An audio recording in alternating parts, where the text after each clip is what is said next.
to the airport. We paid him with grapefruits and Tostitos. I'm looking forward to living in their house for the next little while. Hi phone, this is me. We're ready to go. We have enough chargers and adapters to survive every kind of outlet that will be thrown at us as long as it's formed to a standard. Highway 403, Toronto. To the airport. To the airport. Alright. And Dave. Thank you, Dave. So we got to the airport with no problem and went through security. Catherine was selected for extra screening where they claimed she had a suspicious shoulder, but they let her go anyway. We had a bit of time to spare, so we filled out an airport satisfaction survey and then boarded the plane. Our flights were with China Eastern, and they have a weird set of rules. No phones are allowed for the entirety of the flight, and lithium batteries aren't allowed either, but it's okay to use a tablet to connect to their Wi-Fi. They have a normal rule of no smoking, but then sell cigarettes on the plane. And shortly after they were selling cigarettes, the air started to smell worse.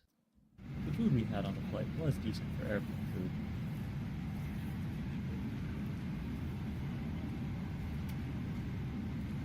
We had a transfer at the Shanghai airport. We got through the disorganized confusion that is their transfer process and stopped for some Starbucks. Afterwards, we had to buy more water because Ontario airport water couldn't be trusted inside a Chinese airport. We boarded our second flight outside. Airplane engines sure do sound like there's something wrong with them.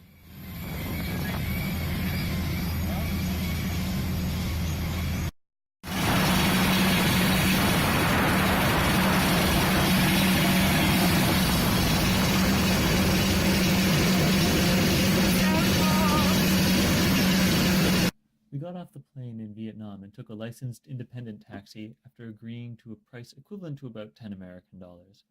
We came to a toll booth where the driver wanted us to pay, but we didn't have small currency on us and agreed to a $15 flat rate to the hotel if he paid the toll booth. After the toll booth, we transferred to a branded taxi. My guess is that the original driver just speaks better English and rounds up tourists for his friends. Overall, it was still a great price for a taxi. We got to our hotel, which was called the Northern Hotel, quite late at night, and went to sleep.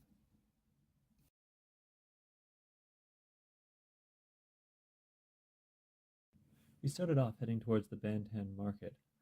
Our initial step out of the hotel had broken sidewalks all over the place, and a barber setting up shop outside against the wall of a construction site. It seemed a bit sketchy. We quickly found out that it was just an area that was under construction. Along the way we came across various sites like the Opera House and a walking path with a nice statue of Ho Chi Minh. We also saw a few unexpected sights, like places claiming to have Black Friday sales, and even a Starbucks.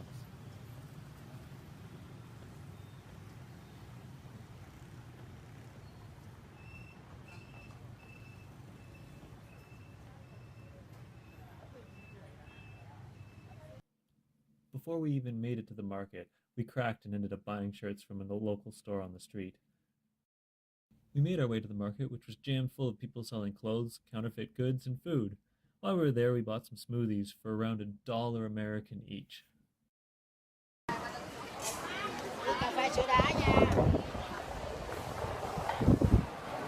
in front of us is this.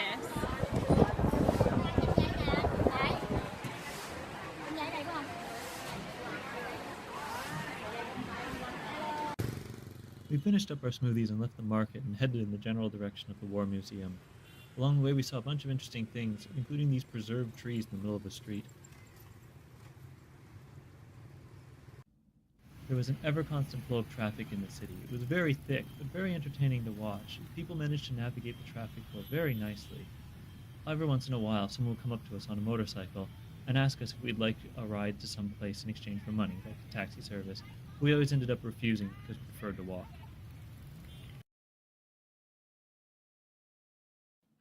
We crossed through a few lovely parks along the way and picked up a few drinks.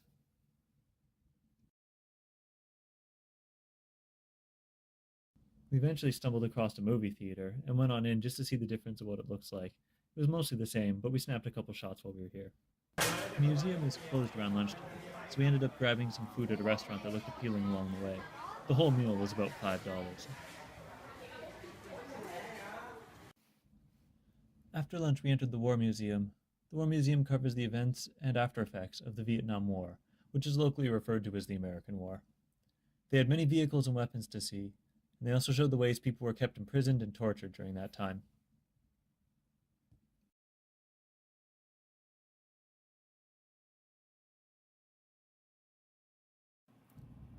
While I don't have any pictures of it, the after effects of the war, mainly surrounding Agent Orange, was also prevalent in the museum, showing all of the defects that it caused in births as well as other problems that it caused to the environment in their country. We headed back to the hotel to rest right as my feet were getting sore. Catherine ended up taking a nap. We met up with the tour group. No joke, our tour guides' names were Viet and Thai. We went to the restaurant, which was a former temple, and ate and socialized with the new group. Then it was off to bed, as we had to wake up at 6 a.m. tomorrow.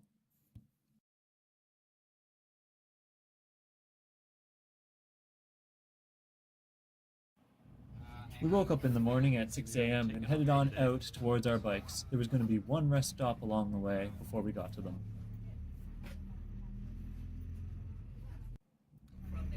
Along the way, we got to see Monday morning traffic in Ho Chi Minh City. There were a few cars here and there, but it was mostly motorcycles and scooters. The traffic was very thick at times.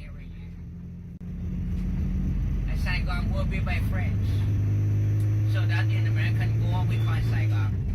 After the war we changed it into Ho Chi Minh City. As we left the city, we got to see some lovely green countryside. We got to our first rest stop. Catherine ended up getting some fake Starbucks. The area around was quite nice. After the break, we were back on the road and heading on to our bikes. There was plenty of scenery to see along the way.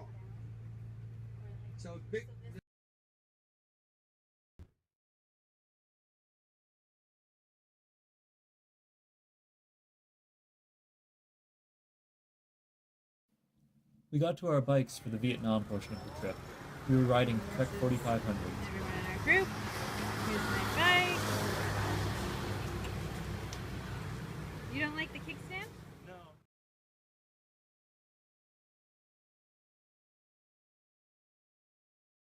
Our first day of biking had us stopping about every 5 kilometers for short breaks. Our initial biking went down paved paths that went past many homes.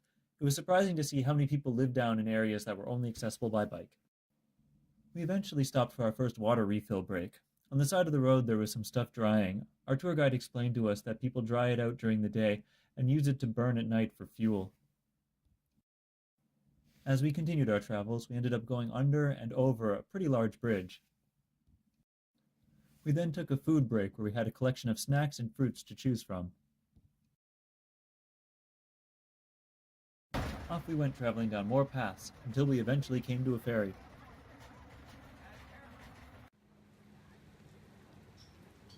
A bit more biking later and we stopped for lunch just as it was starting to rain.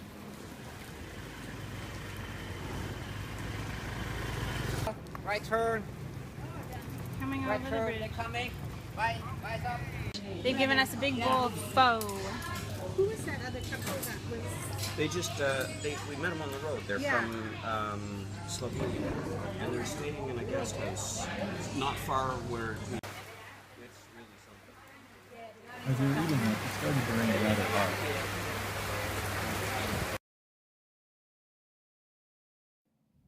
After lunch we headed to a coconut processing factory where we got to watch the people there work. The workers there don't make much, but it's normally work done by the wives of the household, and it's additional income for the family which works even out. with my teeth or some rock, I can push it through the hole and then drink.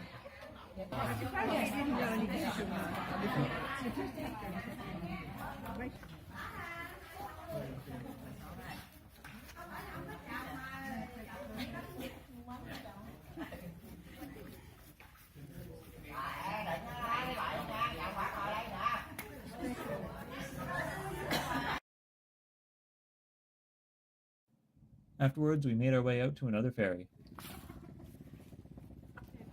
We got to the ferry dock about half an hour in advance, so we took a few photos.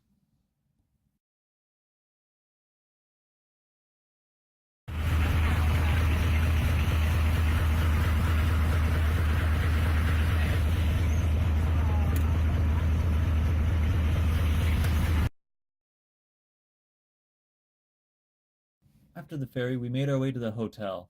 Along the way, it was wet and slippery out. Someone ended up getting a flat tire, and another person fell off their bike and hurt their knee. They had to get stitches.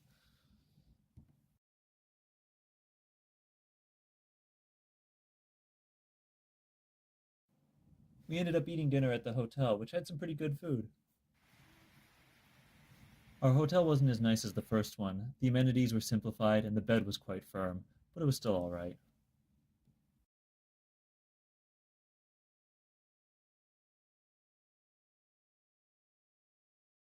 A standard hotel breakfast, and then we were off for the day. My new shoes I bought at the beginning of the trip have become this dirty so far.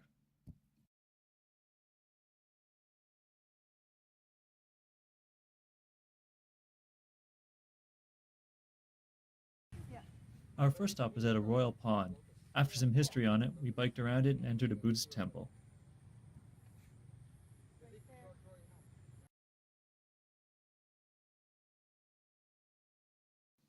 We wandered around the Buddhist temple for a little while.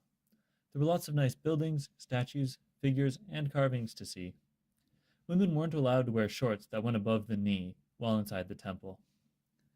Chickens were also there wandering around. Chickens can be seen in most places in Vietnam, and you can always hear them crowing. We took some time to pose for a few photos before getting a few drinks and heading off again on our trip.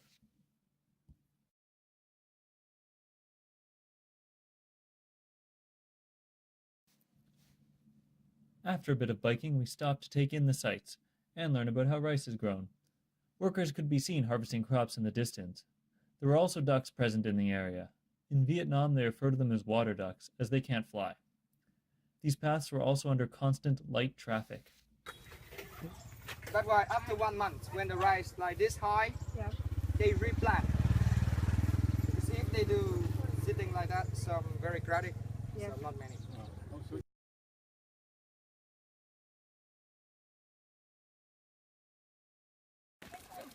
Motorcycle. On the water, yeah. That's a traditional toilet. You climb up above the pond. Yep. This is a traditional used? toilet? Yep. Bike's coming.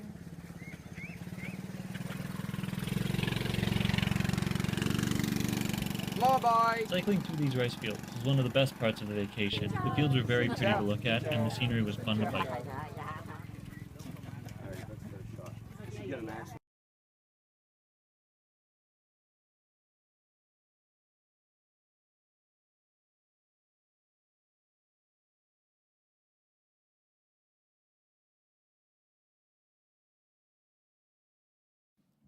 After some biking, we stopped for a little snack.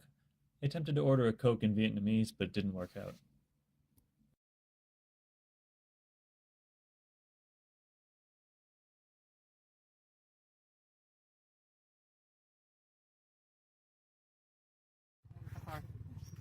Higher.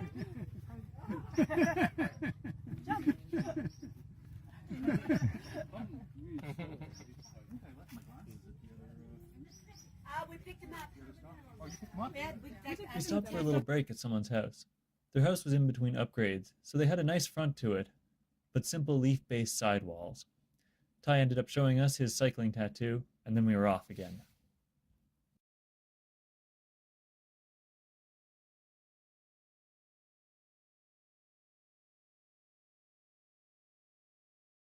We stopped for a little break here.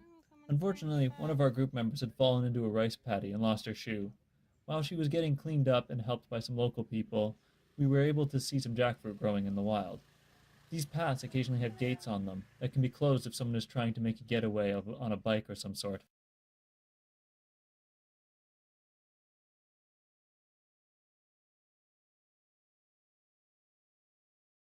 Along the way, we stopped to allow some people to catch up and saw some chicken cooking. But lunch wasn't now. We had to keep traveling to get to the restaurant.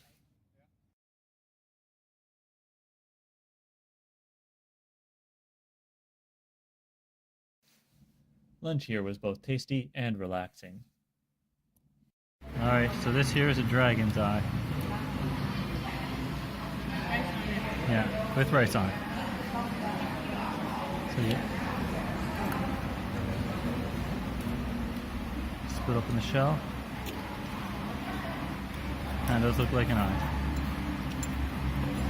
Off we went again, but this time Catherine was riding the bus. We went a little bit down a path and someone's chain ended up snapping off. While they were attempting to fix it, the slower group caught up with us, and I decided to go with them for the next little bit.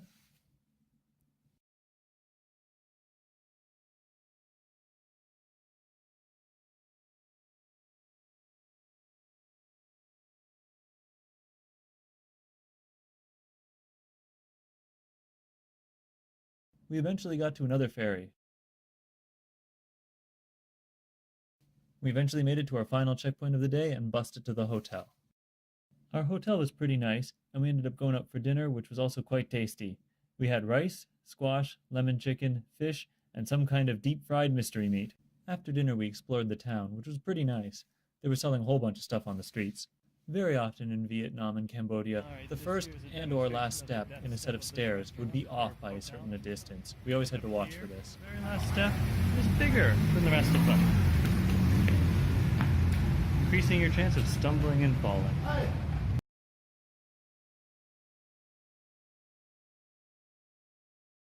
So far my shoes are this dirty. Hi. Good morning, Vietnam. So we have one life jacket per seat here, and these benches aren't actually benches, they're just chairs that look like benches, they move. So Temperature today should be like this the whole day. So to explain, we started off today with a trip to the floating market. It's exactly as it sounds. It's a market where you can buy goods on the river.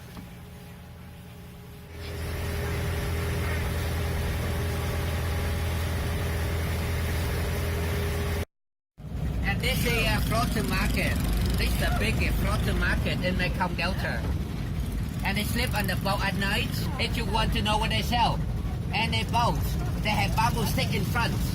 On the top they have what they sell for advertising. A few times in the floating market, people boarded our boat to sell us coffee and drinks. Most of the boats there expected you to approach them though. Well, wait. She's having coffee. She's pouring coffee and stuff. No coffee. I wonder why it's so sweet. No coffee. They put more condensed milk in there. Oh, for captain, eh? Okay, good.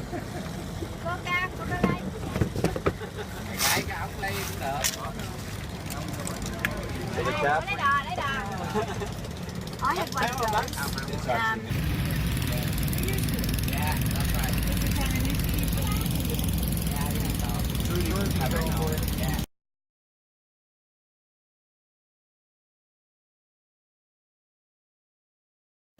did you look? This person?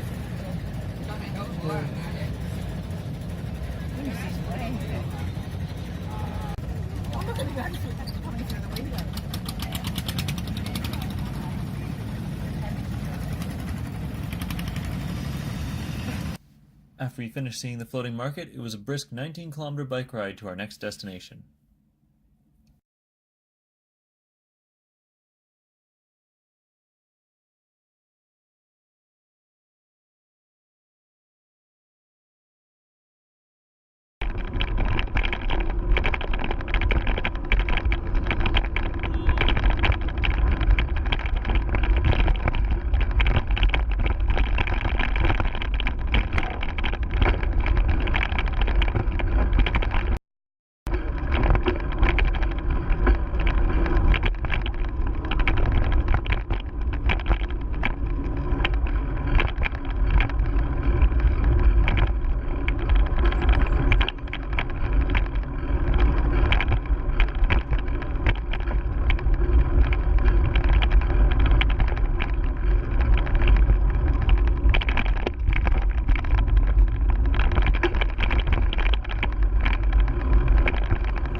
So crazily enough, we ended up biking through a wedding.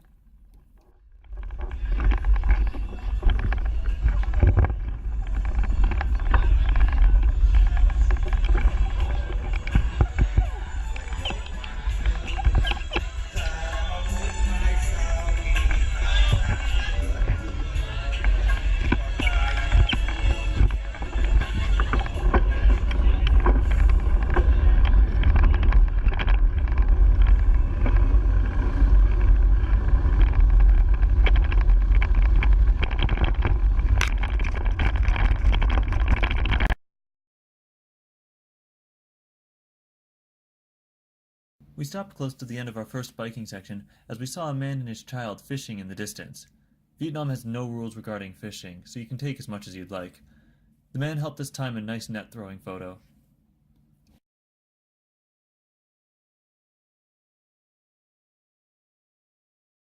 We got off our bikes and on a bus for a couple-hour ride to lunch. I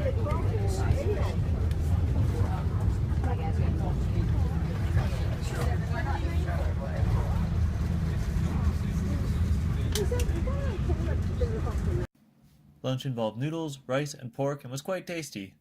The owners of this place actually had their vehicles parked inside the restaurant. Another hour bus ride later, and it was a 20-kilometer bike to the Vietnamese killing fields.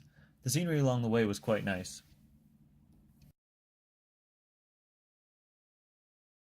We made it to the Vietnamese killing fields. Our guide, Thai, explained to us the terrible mass killing of monks that happened there. He also explained how we could pay our respects to those that have died here.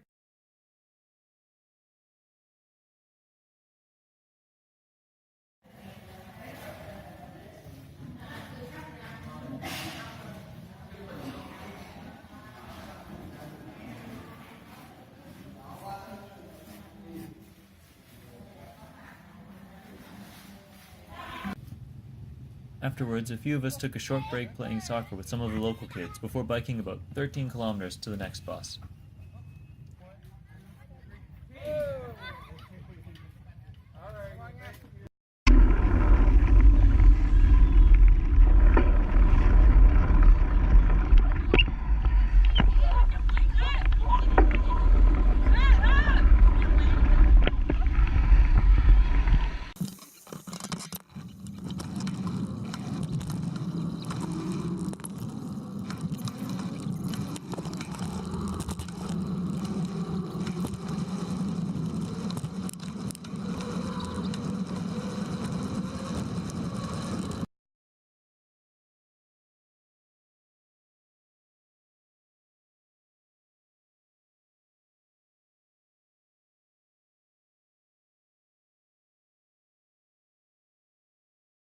A short bus ride later, and we made it to our hotel, which had geckos in the lobby.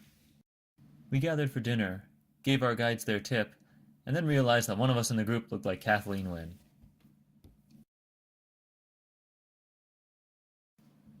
Dinner was great. It was very tasty and had drinks. And drinks!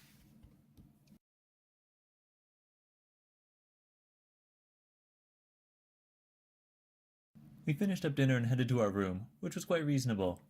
Tomorrow we have to head out to Cambodia. Heh, INAX.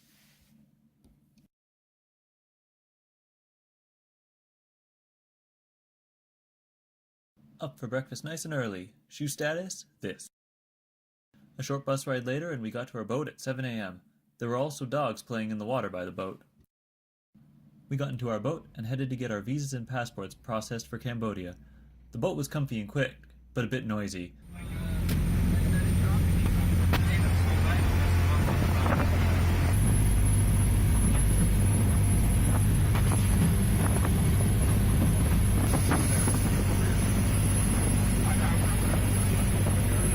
We got our Cambodian visas, exchanged some money for rial, which is their local currency, and headed on our way. Immediately upon entering Cambodia, there was a strong contrast between it and Vietnam. Vietnam said Cambodia was poorer, Cambodia claimed the opposite.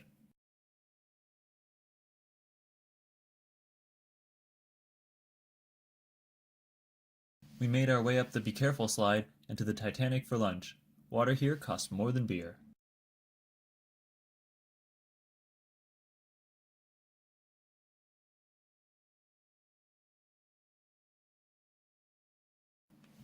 We took a short bus ride to S21 inside of Phnom Penh. S21 was a high school that was converted into a prison for rounding up educated people, torturing them, and then sending them off to the killing fields to be executed, all during the reign of Pol Pot. Only 2 captives survived. One was because he could fix cars and typewriters, and the other was because he could paint and would paint a portrait of the Pol Pot at the time. Both survivors were at S21 that day and we got to see them.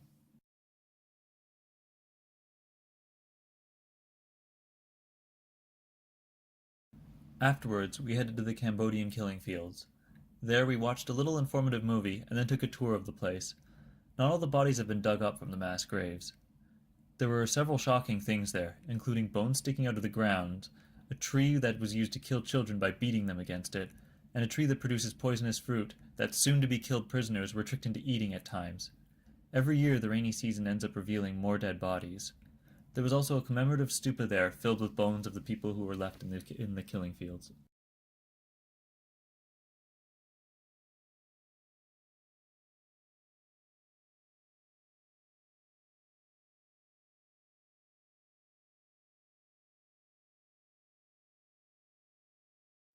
We took an hour-and-a-half bus ride to the restaurant. Cambodia has a lot more cars than Vietnam, most of which are Toyotas. Unfortunately, they also have a lot of garbage all over the place.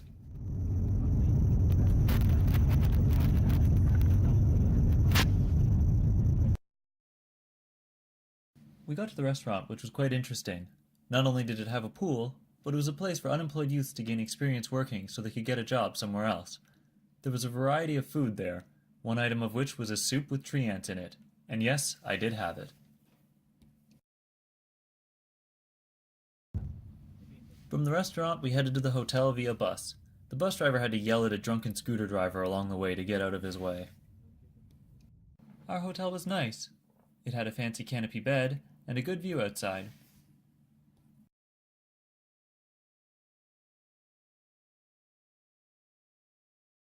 We got up, headed down for some breakfast, and got ready to go. My shoes are still holding up well. Before we left, we observed the interesting difference in heights in our hotel's lobby ceilings.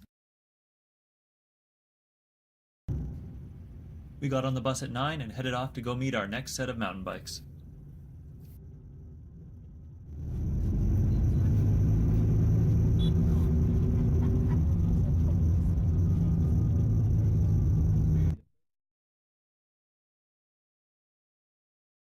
We got to the temple where our bikes were. The temple was really nice and had kids playing out there. Our bikes for Cambodia were Trek Excalibur 7s and were much nicer than the ones we had in Vietnam. We also had a gel seat cover option, which we both took. We would learn over the next few days how critical that was. We headed off for our first bike ride of the day, which was a distance of 15 kilometers. The roads were dirt, but quite smooth.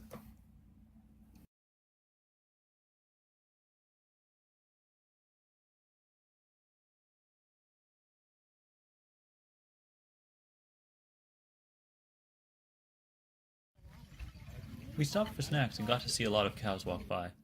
While eating, our guide Nak explained to us that the houses are on stilts so that the people can be low and cool in the dry season and up and dry in the rainy season.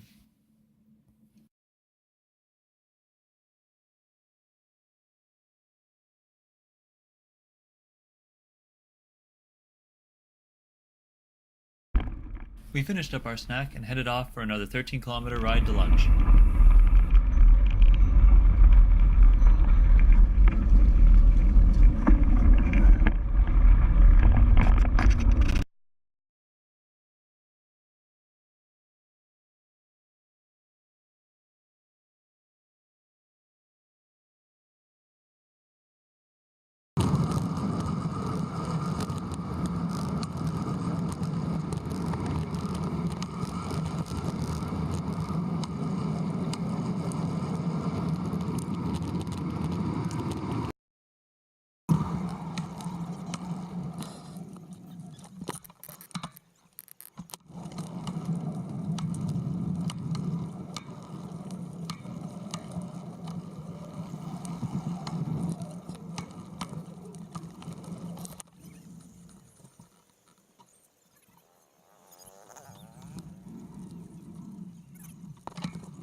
We stopped at this nice little rest area for lunch.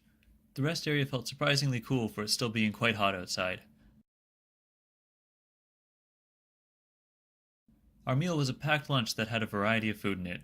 Most people seemed to enjoy it quite a bit.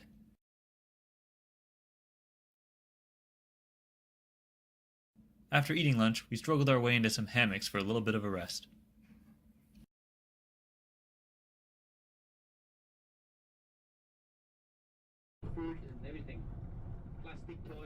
We took a short ride to the bottom of Udong Mountain.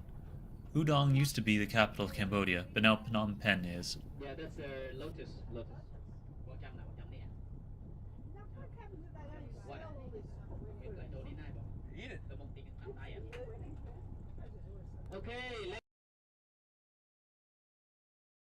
We traveled up Udong Mountain. There was around 500 steps to get to the top. There were a ton of monks and monkeys there. The monkeys were clearly accustomed to having people around here. They were everywhere and interacting with the tourists.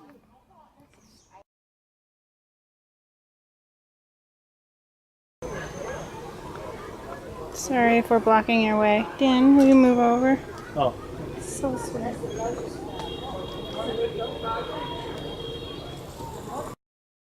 There were countless people heading up and down the stairs. There was a festival going on at the time, and we were on the less popular side of the mountain, but there was still a lot of people. We had to take our shoes off to go to the temple at the top. There was a breathtaking view to accompany the beautiful temple. Many monks were up there praying. We each placed a flower at the temple and headed back down to the bus.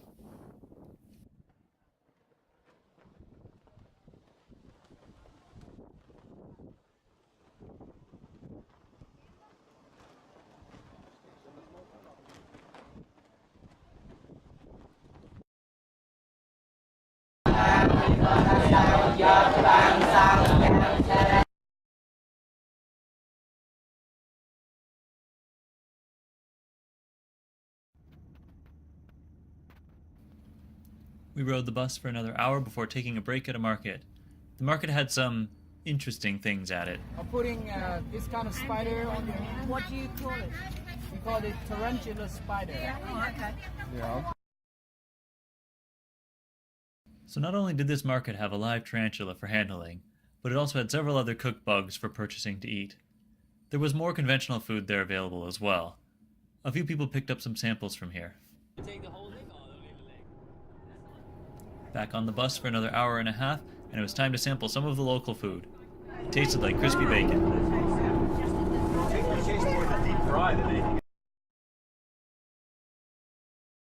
We dropped our stuff off at the hotel and made our way to dinner and got a variety of food.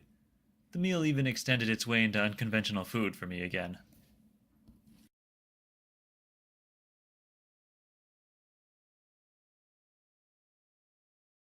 Our hotel for tonight was beautiful. Everything looked so nice and was made out of nice stones and other materials. There was almost nobody staying at the hotel, so it was kind of like a you're in the Shining effect while staying here. Then we started using things in the hotel and find that most of the stuff didn't function so well. Like hot and cold were swapped on the faucets, the hot water cut out constantly, the drains didn't drain fast enough to keep up with the water flow, and the shower stall couldn't keep water in. It was, quite interesting.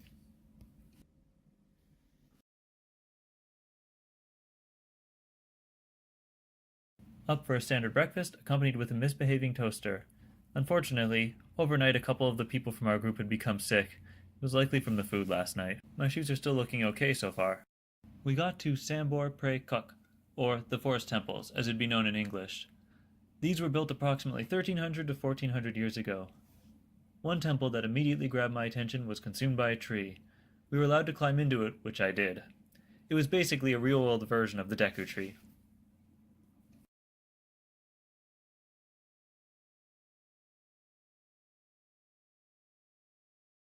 There were a lot of little temples around in the area, and very few people outside of our group here. In the recent past, the Khmer Rouge, which was the group of people that followed Pol Pot, had taken base here, and there was evidence of this from bomb craters left when the Americans tried to clean them out. Unfortunately, there was litter in some of the areas of these temples.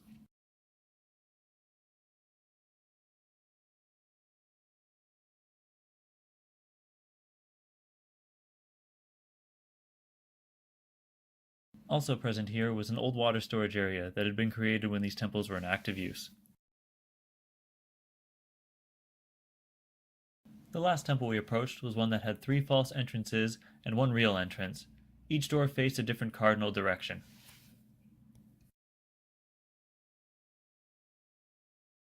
It was back to the bus, and a short ride later we took a break in front of a 900-year-old bridge that was in fantastic shape.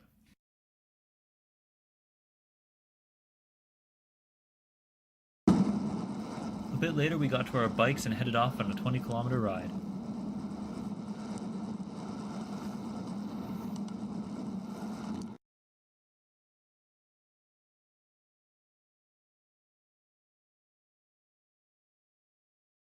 We stopped for a snack break at a pagoda. One of our group members was struggling a bit with heat stroke and had to take a bit of a break in the bus.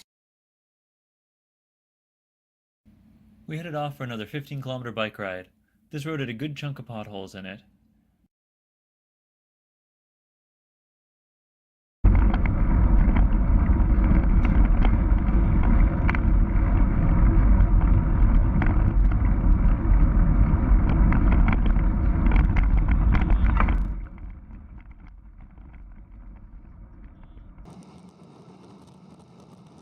We stopped for lunch. I wish I had taken pictures of the restaurant, as it was pretty neat. It had banana leaf canopies and was elevated on decks.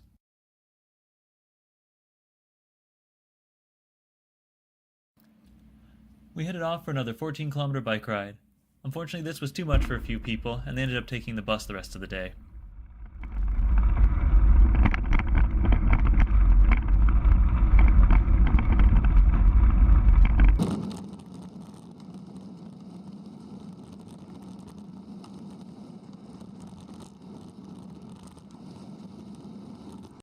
Along the way, we stopped for a moment to see a temple in the distance and what looked like a collapsed bridge or maybe a water access only route in the rainy season.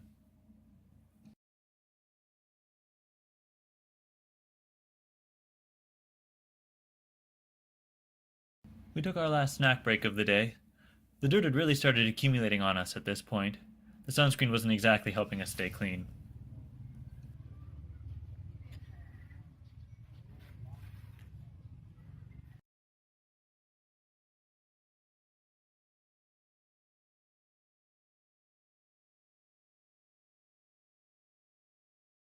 Off we went another 14 kilometers to the hotel. We got to the town around rush hour, which was an interesting experience to go through. Even though there were vehicles everywhere and no traffic lights, it still felt safer than Ontario.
We got to our hotel.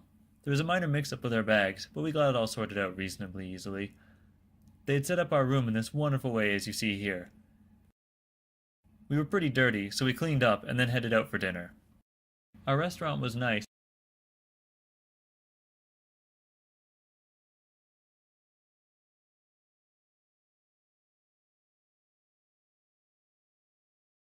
We explored Siem Reap after dinner. This town is wild and like nothing else we've seen in this entire country. There were tons of tourist-friendly businesses, a crazy amount of people asking you to transport you via tuk-tuk, and a party street that was literally called Pub Street, and it just blasted music out.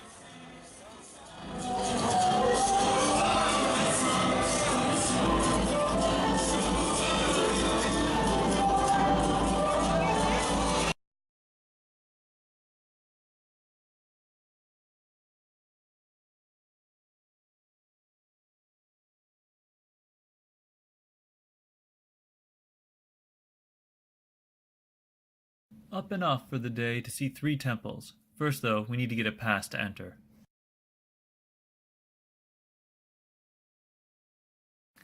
With that done, we headed out to the first temple. The path had some sandy parts, making it tricky at times.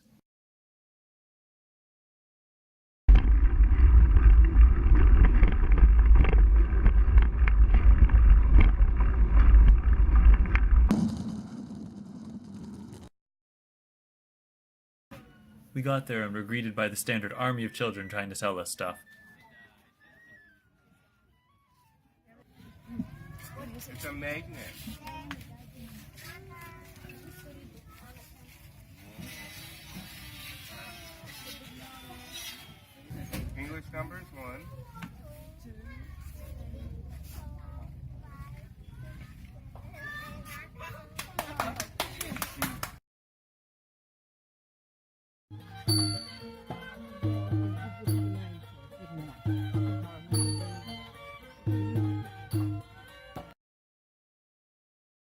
We got to our first temple, Ta Prohm, which is famous for having the movie Tomb Raider filmed here. The temple is overgrown with strangler fig and silk cotton trees, creating a very neat effect throughout the whole place.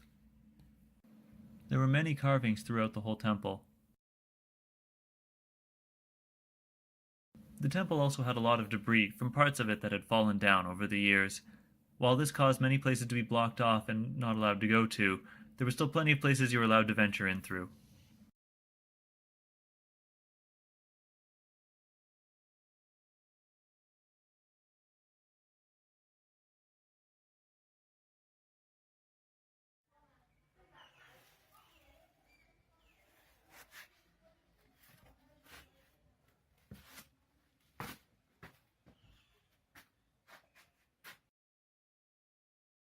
There were a ton of tourists in this temple.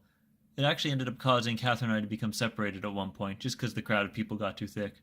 I wandered around on my own and eventually found her in the end.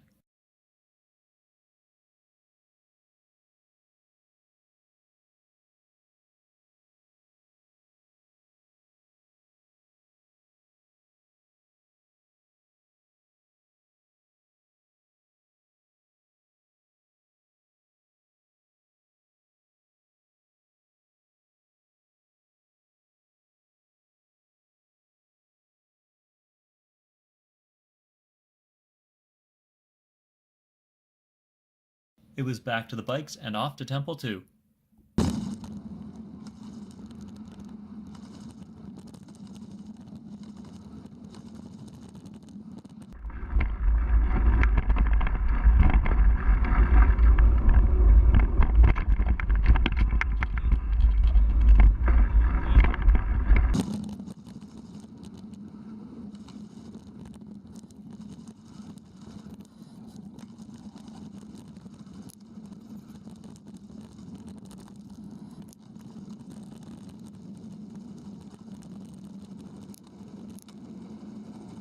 Today had an interesting extra flavor, as there was also a half marathon being run on the day.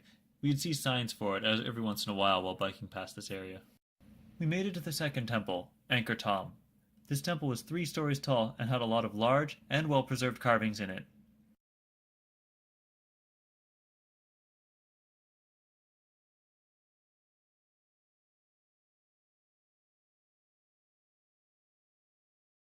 The carvings showed a variety of activities including fighting, eating, traveling, and cockfighting.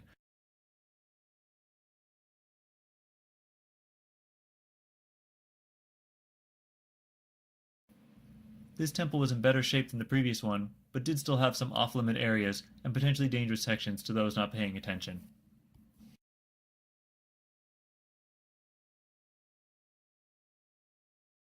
We were able to travel all the way to the top of the temple. Back in the day, higher caste people lived on the higher parts of the temple.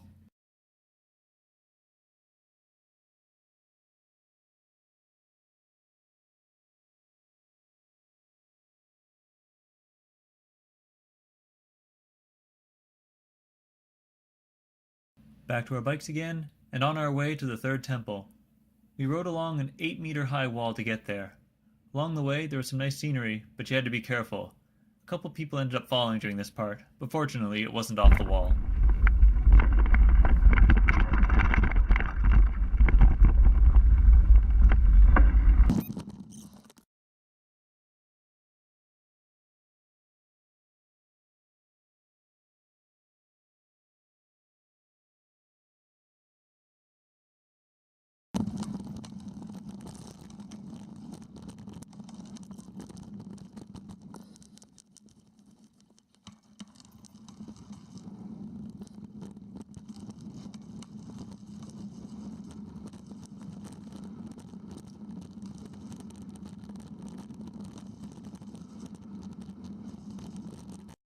After some patch-ups, a quick lunch, and one of our guides being licked by a cow, it was time to explore Angkor Wat. Angkor Wat, where the marathon also ended, is a square kilometer in size if you include the moat. From a simple top-down view, the temple is basically symmetrical with 4 entrances. There were a few statues, a lot of carvings, and a ton of tourists throughout. At one point, the Khmer Rouge had taken shelter in here, and there's still bullet holes in the walls from when the temple was taken back.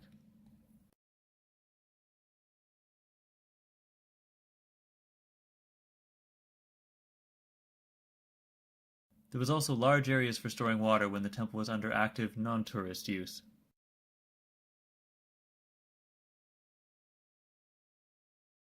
Most of the windows in the area had stone bars on them. To get to the top level of Angkor Wat, you were required to wait in line and I believe pay an additional fee.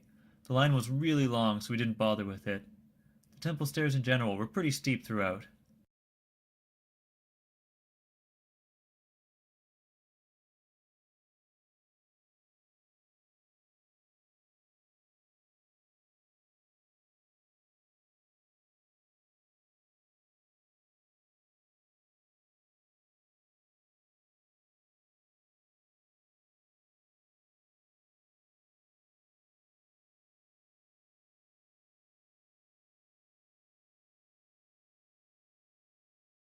Within the temple was a few smaller temples.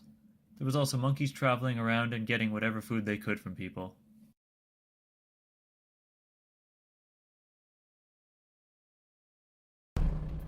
We finished up at Angkor Wat and hopped back on our bikes and headed back to the hotel. We biked for about 33 kilometers in total today. We headed out for dinner. The food was nothing special, but the restaurant did have a moat.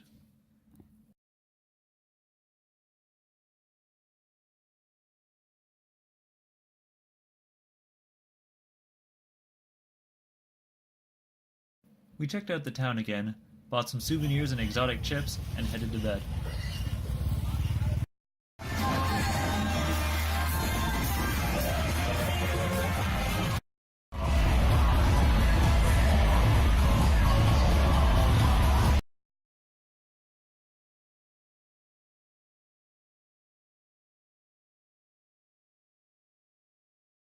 Up and off for the day at 8 a.m. This first trek was about 22 kilometers.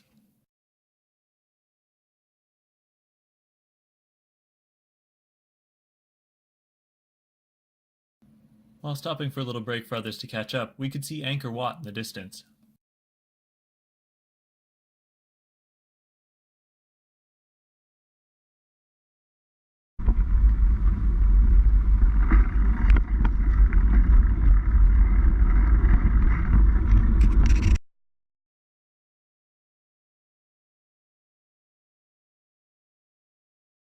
We stopped for a short little snack break in a nice shaded area, and then saddled up again and we're off.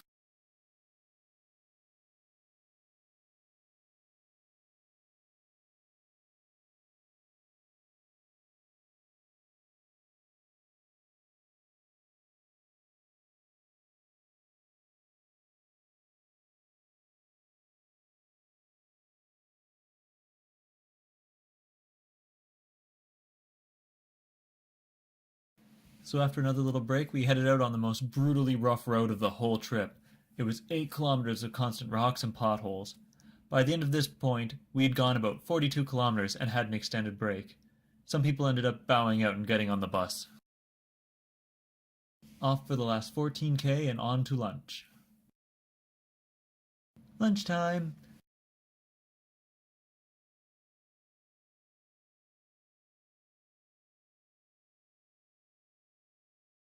At this point we divided into two groups.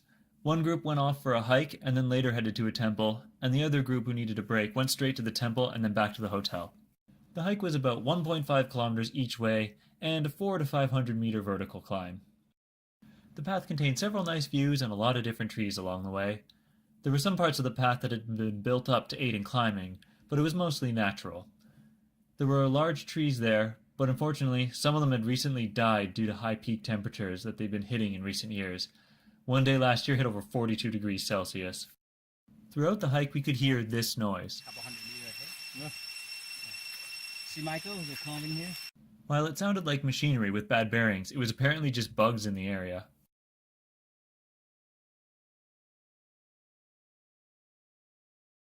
We got to the top, where there were plenty of carvings built straight into the stream. Nak explained to us the history of the area while we were bombarded by butterflies. I saw some, what I believe was called rattan, which is a plant used to make furniture, growing right off a tree here. There were some significant holes bored in the rocks here, which was seemingly from the way water used to flow through. This particular carving was everywhere and of various sizes. They all pointed in the same direction, which I recall being east. Unfortunately for Catherine, she ended up missing some nice waterfalls. It was back to the bus and off to the Pink Sandstone Temple.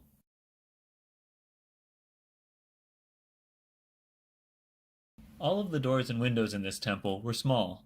This was due to the fact that since the temple was smaller, to get it done in a reasonable time, the windows and doors were scaled down to match. This temple had evidence of theft around it. We actually saw evidence of it when we were on our hike earlier too. Basically, people break in at night and just chip off some of these carvings or statues and take them away. As a result, armed guards stay here in the temple every night to keep away thieves.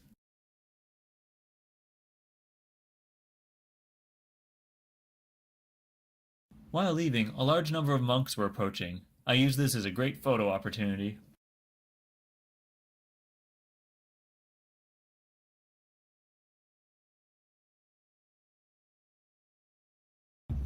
The bus ride home involved going through an uncontrolled intersection.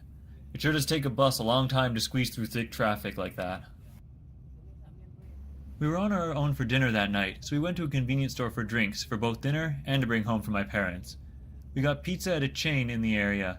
The pizza was pricey for its size, but very tasty and very welcome change to the food, which had started to feel a little repetitive at this point.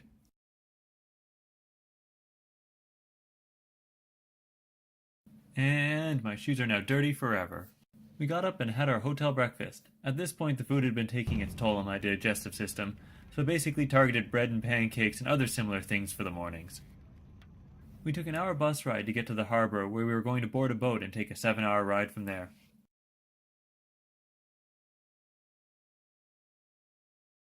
We got to our harbor and boarded the boat. I liked the third world engineering that went into the boat. Reminds me a bit of my car.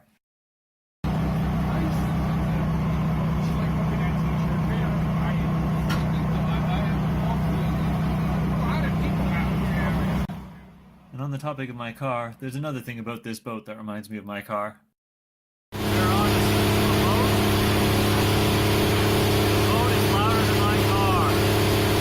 One thing that was nice about this boat was being able to go on the roof. Walking on the roof was noisy as the metal flexed around, but it was kind of nice and warm up there, and quieter than the rest of the boat.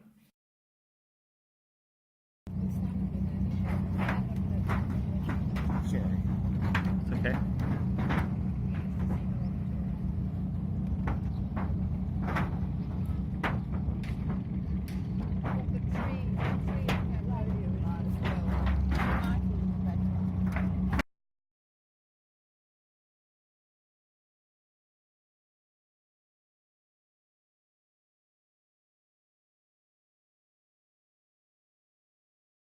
We stopped at a floating store called Osmos. The place made plant-based products that would likely sell at places like Pier 1 for up to 10 times the price marked there.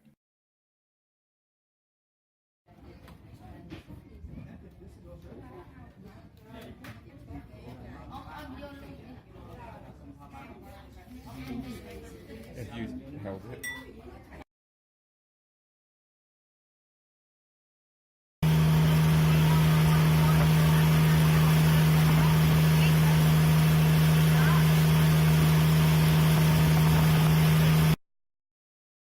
Lunch for the day was another boxed meal. It was quite tasty for food on the go.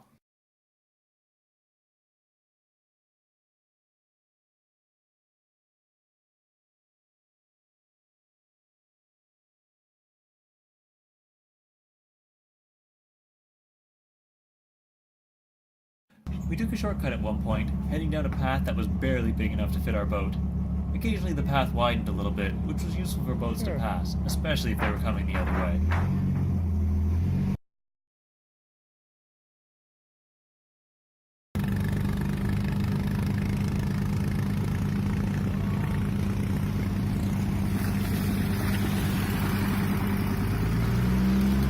A few times on this trek, the turns got a little too tight for the boat, leading to us getting stuck in the bushes for a bit or bumping into other boats.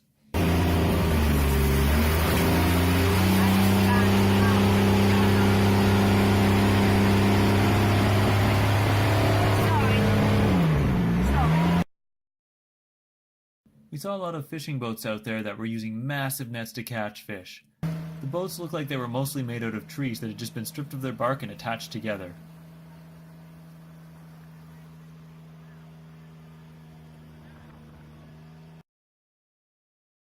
We got off the boat and onto the bus at around 5 p.m. We stopped at the fish paste market along the way. It sure did smell like a fish market. They take the fish that the fishermen catch and convert it into paste here for use throughout the country, but they don't export it. We got to our hotel, checked in, and went for dinner at 7. We walked to our dinner location, which was called the White Rose Restaurant. We came across several interesting buildings along the way. We ate outside at this restaurant. There was a good chunk of bugs out there, but the bug repellent kept them at bay.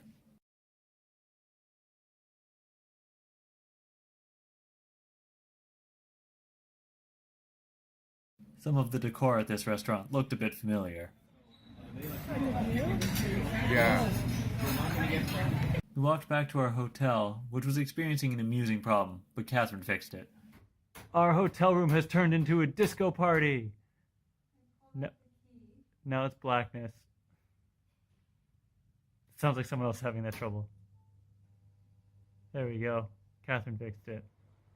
And how did she fix it? By turning it off and turning it back on again.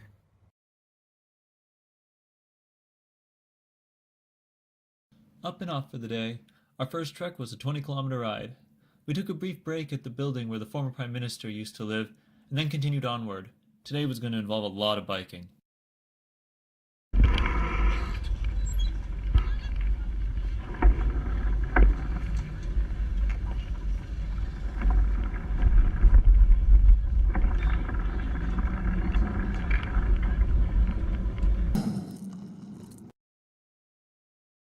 So all throughout this trip, we were seeing pop bottles on the side of the road filled with a yellow liquid. I asked our guide, and it turns out that it's gasoline that's meant for scooters, and is priced around 25 cents a litre. We had our snack break, and we were off for another 18-kilometer ride. Our next break was actually going to have a school let out while we were there, and they were all coming by saying hello. Kids love saying hello to tourists in Vietnam and Cambodia.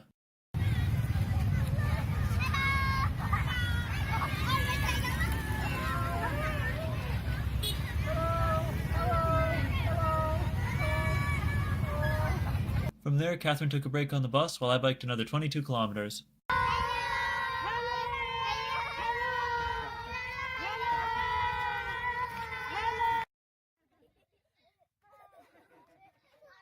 While waiting for others to catch up, some entertaining of the local children occurred.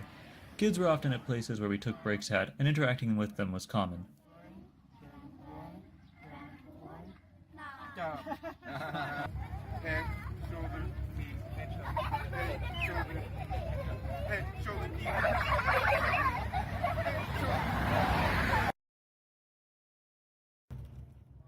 We ended up sharing some of our snacks with them.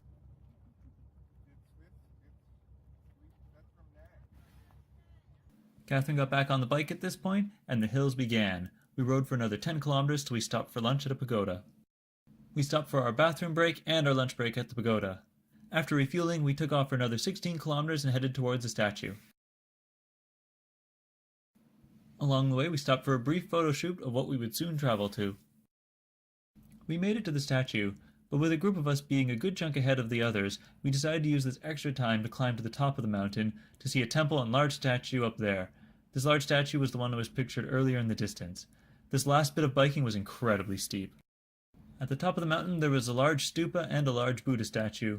We stopped for some photos and then proceeded to travel through the temple.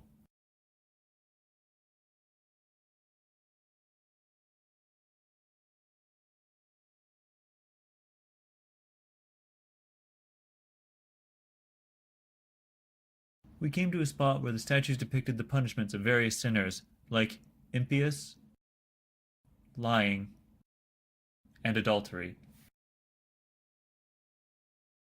A bit more traversing, and a donation to the pagoda by our guide, Piep, and we headed back down to meet up with the rest of the group, where Catherine had been eating ice cream.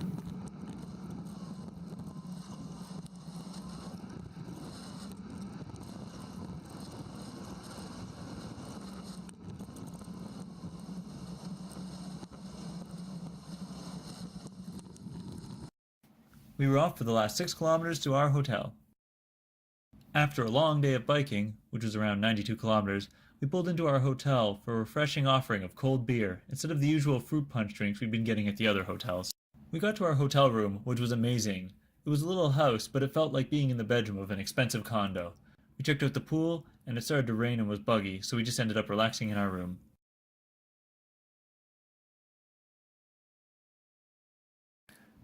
Dinner rolled around. We tipped our guides, and I helped some people work through some photo transferring, then was off to a well-deserved sleep.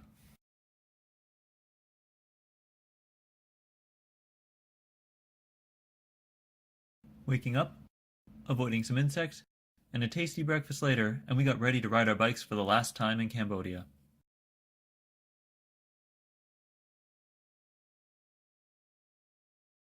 We had a hilly 17-kilometer ride to the Thai border, but those downhills were pretty fun. There were lots of nice mountains in the distance while we were traveling. We got to a calm-looking border and walked across the street to fill out our Cambodian exit forms. We said our farewells to our Cambodian guides and headed across the border to fill out our Thai immigration and emigration forms.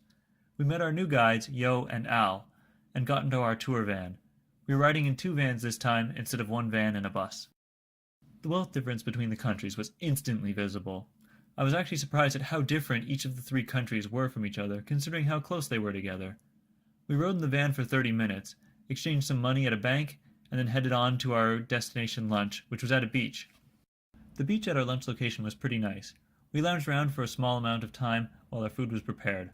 Lunch was a tasty assortment of food with a significant amount of variety. The soup available was pretty spicy, and we only had a little amount of it. During the lunch, we were joined by a cat that mostly wanted to relax and get some table scraps. Afterwards, we got on our bikes for traveling through Thailand, which were Trek 4300s. Off we went for our 14-kilometer bike ride. We took a very brief stop to see the chicken dung cell, an old prison with a chicken coop up on it so the chickens could poo on the captives. We continued on further and took in the view from atop the bridge. Thailand rides on the other side of the road, which was an interesting experience and led to a couple of minor mistakes by some people. Our first biking checkpoint was at a large temple. We got to our destination and had some Thai-themed snacks. We checked out some of the local plants and explored the temple. This temple was under construction for many years and still isn't complete. Some parts looked nice and others were in need of repair. The wiring done in this place was sketchy all over. From here we headed off on a 10-kilometer mountainous hill ride. The steep hills allowed for a lot of fast and slow bits. Catherine took the van for this part. Along the way we stopped to wait for some people and to try and fix a seat that kept coming down for one of us. A monk came out and tried to help us as well. A lack of tools caused us to only get it close to fixed, and we finished off biking to the hotel. Our hotel room was interesting.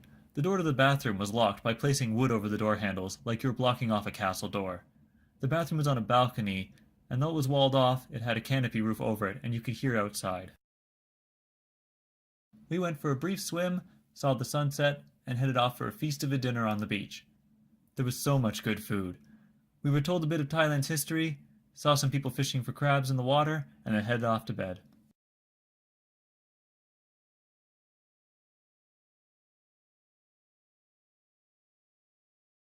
We got up and walked around the hotel a bit before heading to breakfast. Breakfast was normal as usual.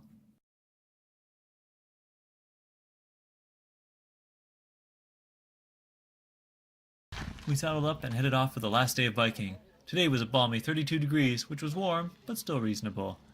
Our first ride was 15 kilometers past a whole bunch of shrimp farms.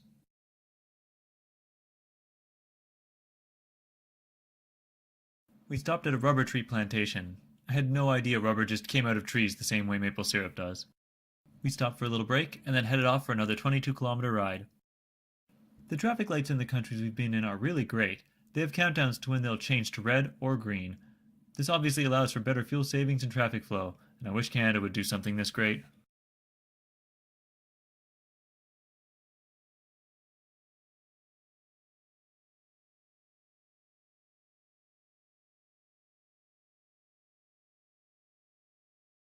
We made it to lunch. Once again, there was more food than we could eat. The meals for this whole trip was definitely good about keeping enough quantity of food. Lunch was tasty, and the restaurant had a nice on-the-lake scenic view.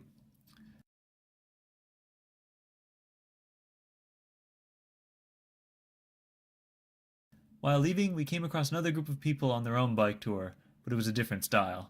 We were off for the last ride of the vacation. 15 more kilometers and we'll be at the hotel. We got to our hotel, sorted out our luggage, and then checked in. This hotel was easily the nicest of the whole trip. The room was large, the shower worked well, and the internet only intermittently dropped. Throughout every hotel on this vacation, spotty Wi-Fi was the norm. We went swimming in the ocean and then took a break with Catherine's favorite snack. While the chips seemed reasonably priced on the surface for a hotel, the bags weren't filled very generously. It was fine though. We went for Thai massages after that, which were really inexpensive and fantastic. The total vacation wear on my shoes was this. We went for dinner, tipped our guides, and headed to bed. Tomorrow was going to be a long day.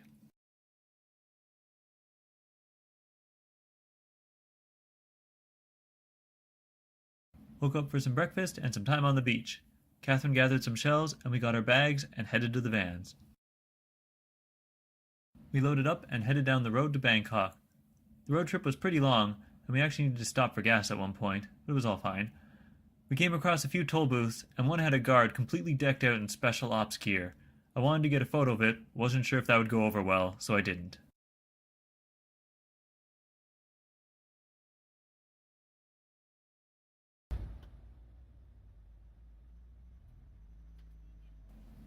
Traffic here was thick, just like any other big city. Our driver could handle the van very well. We eventually made it to our destination, which was a hotel someone else was staying in, but we were going to leave our bags with them for the day. We ate lunch at McDonald's, which had free Wi-Fi if you were willing to give them enough information to commit identity theft against you on the spot. Catherine then had to get some Starbucks. The mall we got in was interesting. We spent a bit of time here and then headed off via the SkyTrain to the weekend market. The SkyTrain was a smooth and organized experience. We wandered around the market for a couple of hours, got a souvenir, and then headed back. The experience was similar to other markets. We went back to the mall I mentioned earlier. This mall is called Terminal 1. The mall is themed floor by floor to represent areas of the world: Japan, France, London, and 3 areas of the US. The theme ran throughout, even in the hallways leading to the bathroom. The bathrooms here were in an extremely nice state, and the toilets had every feature imaginable.